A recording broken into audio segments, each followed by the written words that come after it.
global economic progress has generated massive wealth, yet it completely fails to disperse it evenly. While conventional economic systems focus entirely on market efficiency and profit maximization, global inequality continues to skyrocket. Now, this creates a massive undeniable gap between macroeconomic growth and actual social well-being. True poverty alleviation requires a structural empowerment, not temporary band-aid solutions. And a deeper investigation reveals an alternative anchored in ethics, justice, and spiritual accountability, which is Islamic economics. And in this worldview, wealth is not absolute personal property. It is a sacred trust, and its equitable distribution is a binding social obligation.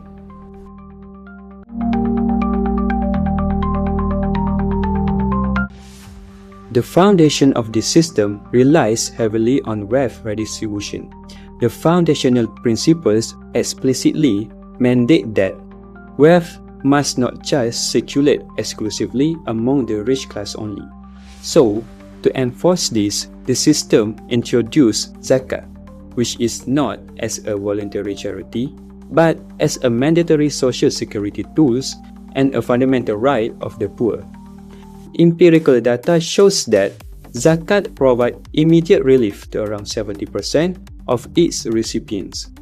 However, a major critique in current economic literature highlights that a critical contrast between consumptive and productive zakat. If zakat is only used for short-term consumptions, it risks creating a dependency culture. So, to truly eliminate poverty permanently, zakat must give beneficiaries the capital to build sustainable livelihood.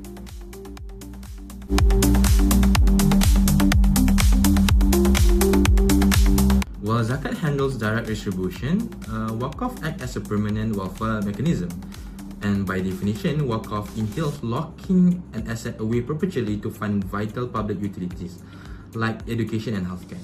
Today, this has evolved from static real estate to highly dynamic cash and digital Waqf funding system. When you integrate Waqf with Islamic microfinance, it creates incredible operational synergy. And unlike conventional microfinance, which traps the poor in heavy interest-based debt, Islamic models use risk-sharing frameworks like Mudarabah. This hybrid strategy reduces capital financing costs by roughly 30%, boosting small business household incomes by up to 25% and directly driving rural development.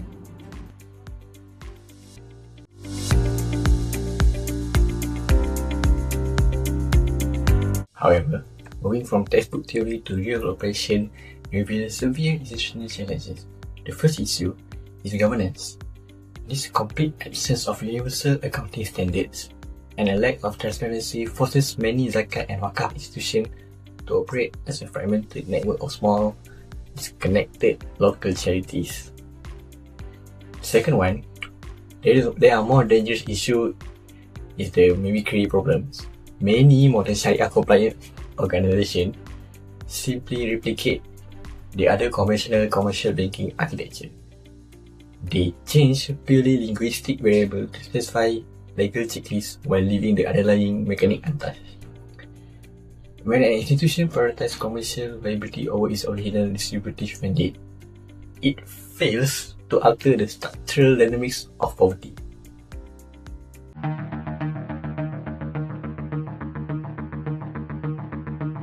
To bridge this massive gap between textbook theory and real-world operations, Islamic social finance must undergo a radical digital transformation. We must completely pivot away from static, traditional governance models that exclusively measure success through short-term consumption, smoothing, and raw disbursement metrics. Instead, modern institutions need to adopt predictive data analytics and transparent, dashboard-based monitoring system. This data-driven framework is the only structural way to track actual socio-economic mobility, allowing us to differentiate between chronic and transitory poverty characteristics. It shifts our approach from entitlement-based uniform handouts to targeted, forward-looking empowerment scores. By fusing these divine ethical tenets of Maqasid al-Sharia with cutting-edge digital infrastructure, we can move beneficiaries away from the cycle of dependency and build permanent financial independence across the global ummah. This isn't just an alternative economic model, it is a blueprint for true global social justice.